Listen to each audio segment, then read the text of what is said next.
Fridtjof Schuon sur les traces de la religion pérenne, chapitre 2, dimension, mode et degré de l'ordre divin.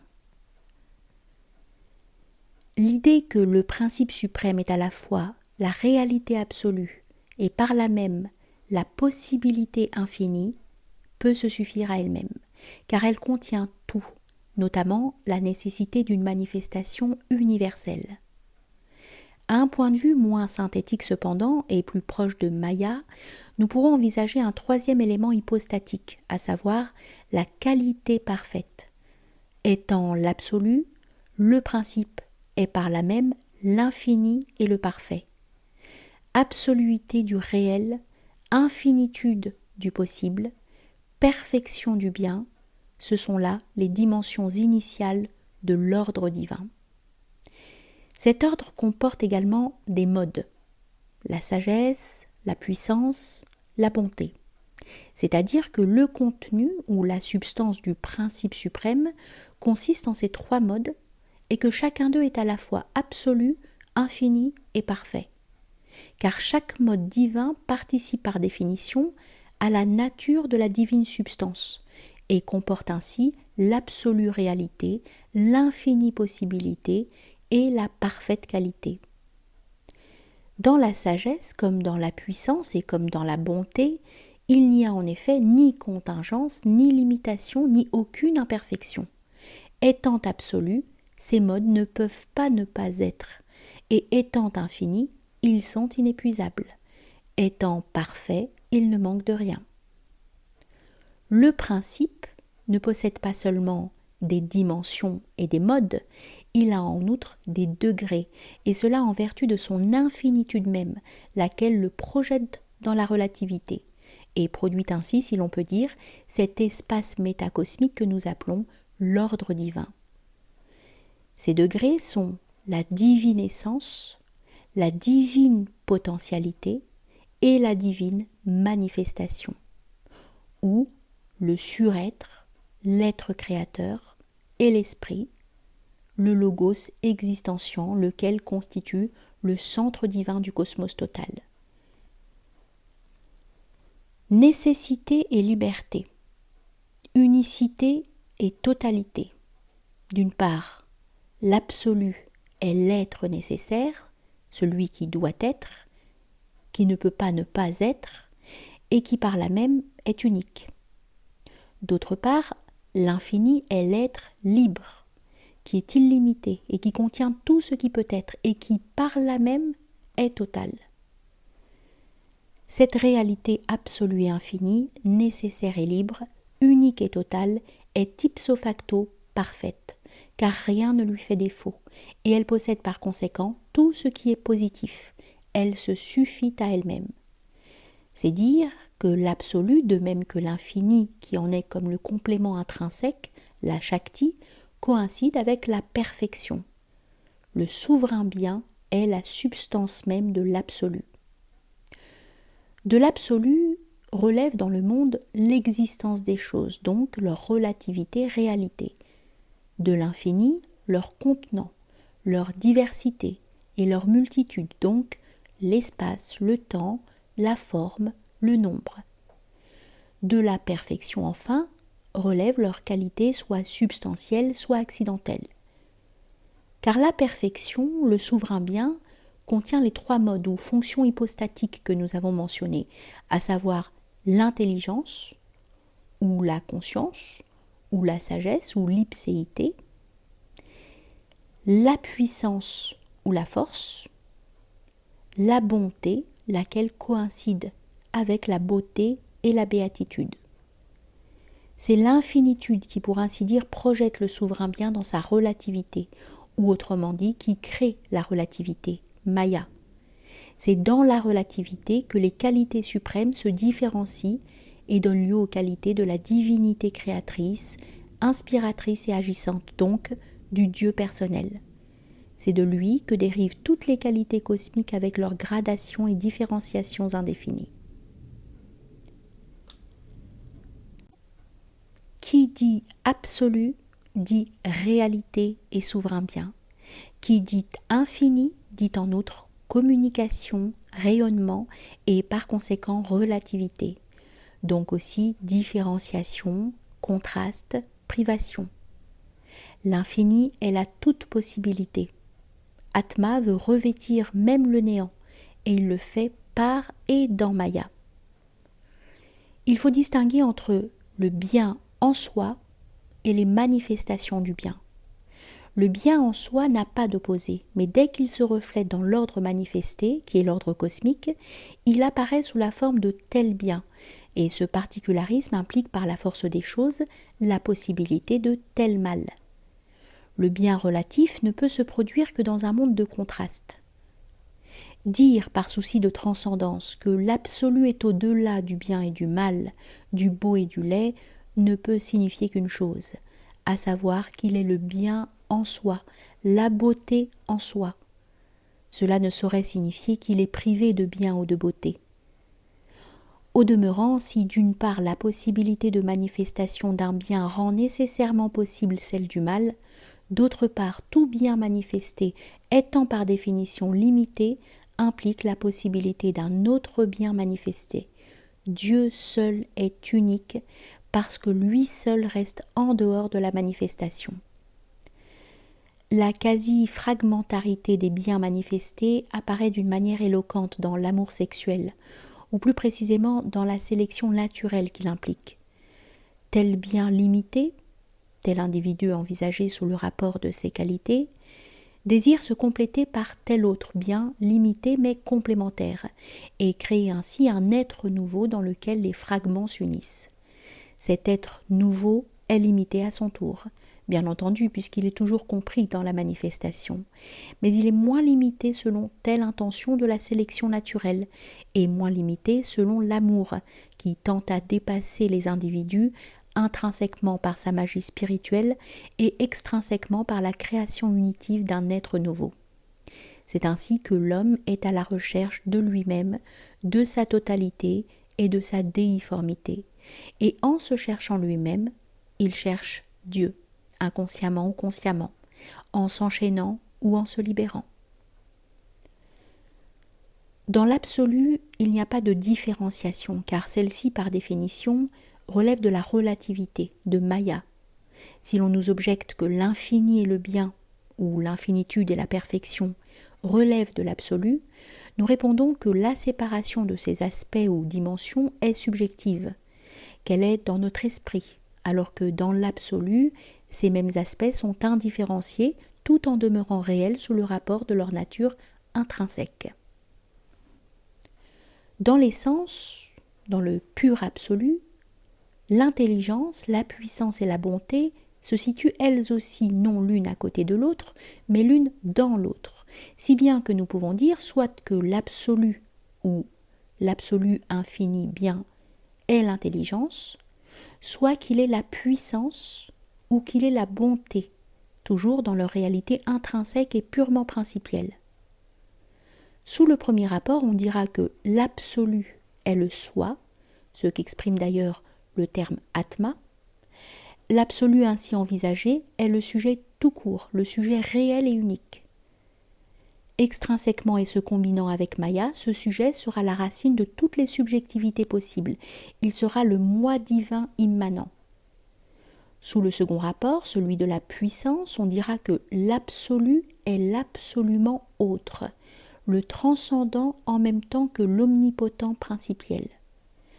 Extrinsèquement et se combinant avec Maya, il sera l'agent sous-jacent de tous les actes en tant que tels, non en tant qu'intention et forme.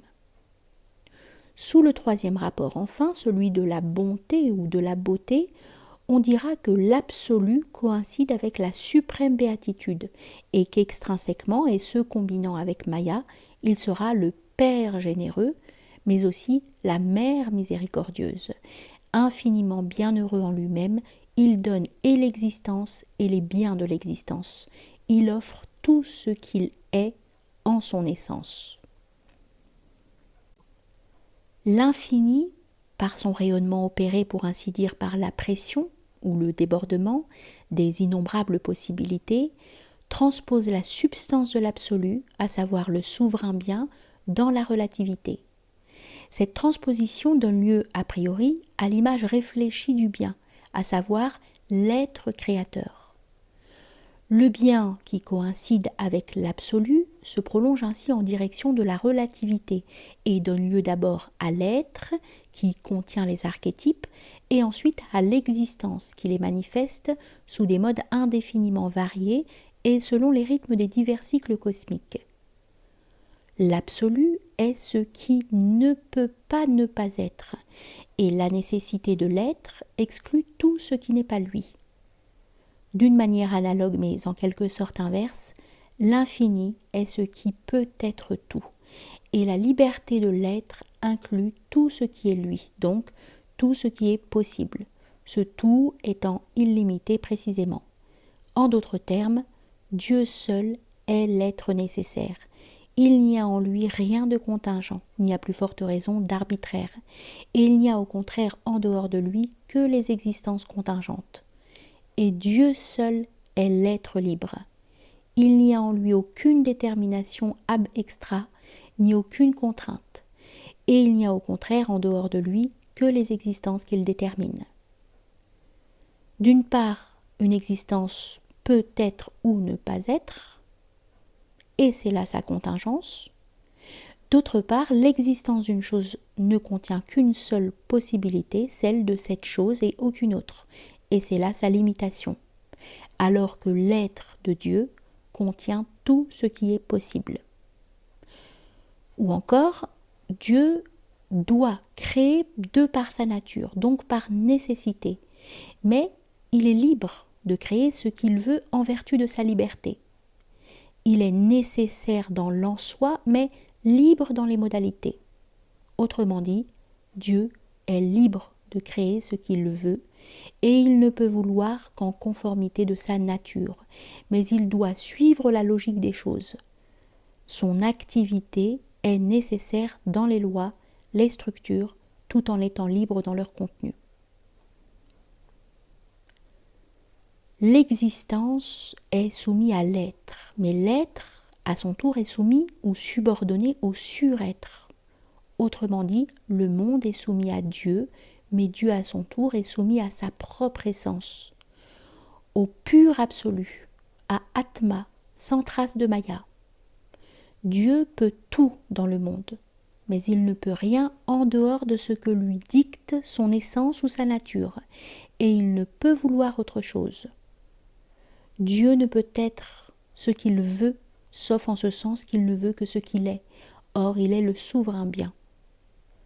Certes, Dieu le Créateur est le maître absolu du monde créé, mais Atma est le maître absolu de Maya. Et le Créateur relève de Maya puisqu'il est dans celle-ci le reflet direct et central d'Atma. Que le surêtre puisse avoir sur son plan, si l'on peut s'exprimer ainsi à titre provisoire, une volonté autre que celle qu'a l'être sur son plan, n'est pas plus contradictoire que le fait que tel aspect de l'être ou tel nom divin puisse avoir une volonté différente de celle de tel autre aspect de l'être. Le généreux, par exemple, peut ou doit vouloir autre chose que le vengeur. Or, la diversité verticale dans l'ordre divin n'est pas plus contraire à l'unité que ne l'est la diversité horizontale. Que Dieu en tant que législateur ne veuille pas le péché alors que Dieu en tant que toute possibilité le veuille, mais à un tout autre point de vue bien entendu, cela est aussi plausible que le fait que la justice divine ait d'autres visées que la miséricorde. Dieu fait ce qu'il veut. Fort paradoxalement, c'est justement cette expression coranique et des expressions analogues qui indiquent l'absolue transcendance et qui se réfèrent, dans le langage même de l'être créateur et révélateur, à l'insondable surêtre, donc à l'essence transpersonnelle de la divinité. Le paradoxe même de l'expression, qui, elle, se dérobe à toute explication, à toute satisfaction logique et morale, insinue une réalité qui dépasse le domaine du sujet divin personnel. L'apparemment arbitraire ouvre ici la voie à la clarification métaphysique. Les dérobades du mot à mot sont en réalité des clés vers la profondeur. La fonction des mots est ici au rebours des interprétations. surenchérissantes dans le sens de la grossièreté, des théologiens hanbalites, ash'arites et autres. Dieu fait ce qu'il veut signifie en dernière analyse, Dieu n'est pas ce que vous croyez, ou plutôt ce que vous pouvez comprendre, à savoir un être anthropomorphe ayant une subjectivité unique et partant une volonté unique. Dieu peut vouloir ce qu'il est, il ne peut pas être ce qu'il veut, à supposer, en ce qui concerne la seconde proposition, qu'il puisse vouloir n'importe quoi, ce qu'exclut précisément son être. Une remarque qui s'impose ici est la suivante. Sous un certain rapport, Dieu est l'absolu bien, mais sous un autre rapport, il est au-delà du bien et du mal, suivant l'interprétation des mots. Nous y avons fait allusion plus haut.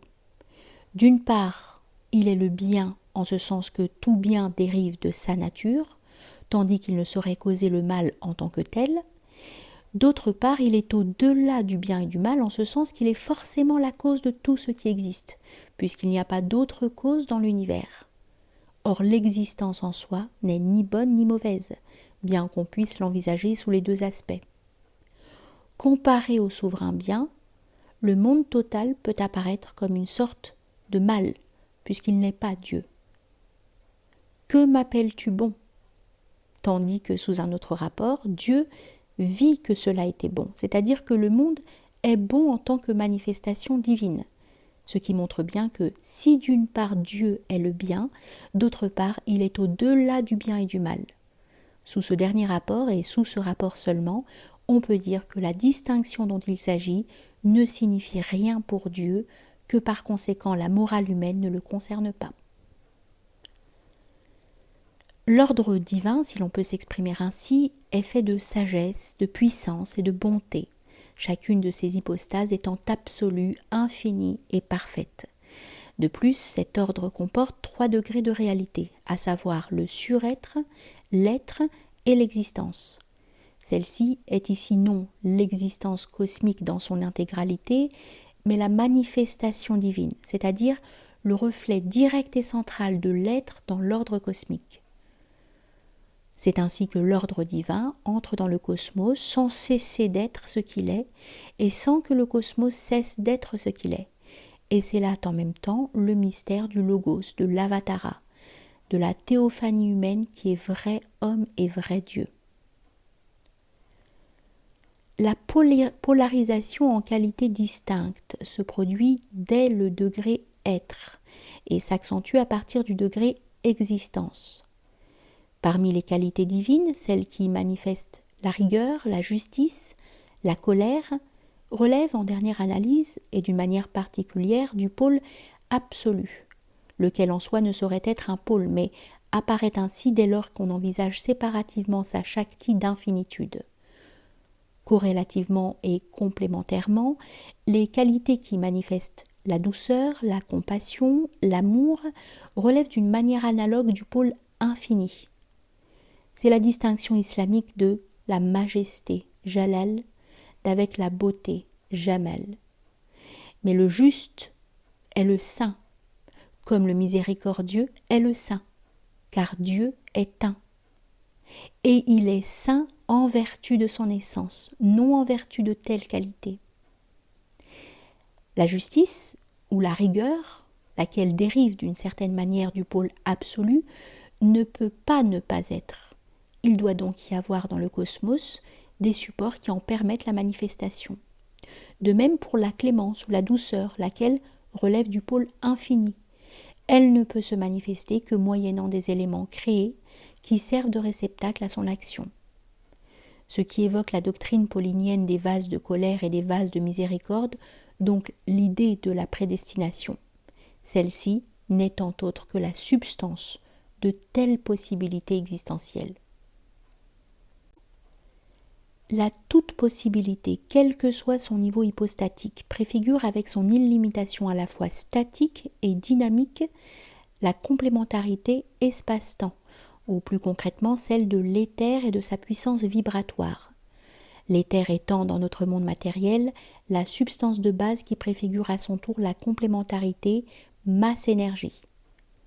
Et rappelons à cette occasion que le vide spatial est en réalité l'éther, que c'est par conséquent un vide relatif et symbolique. De même, le vide temporel, si l'on peut dire, l'absence de changement ou de mouvement, est en réalité l'énergie latente de l'élément éthéré, car il n'y a pas d'inertie absolue.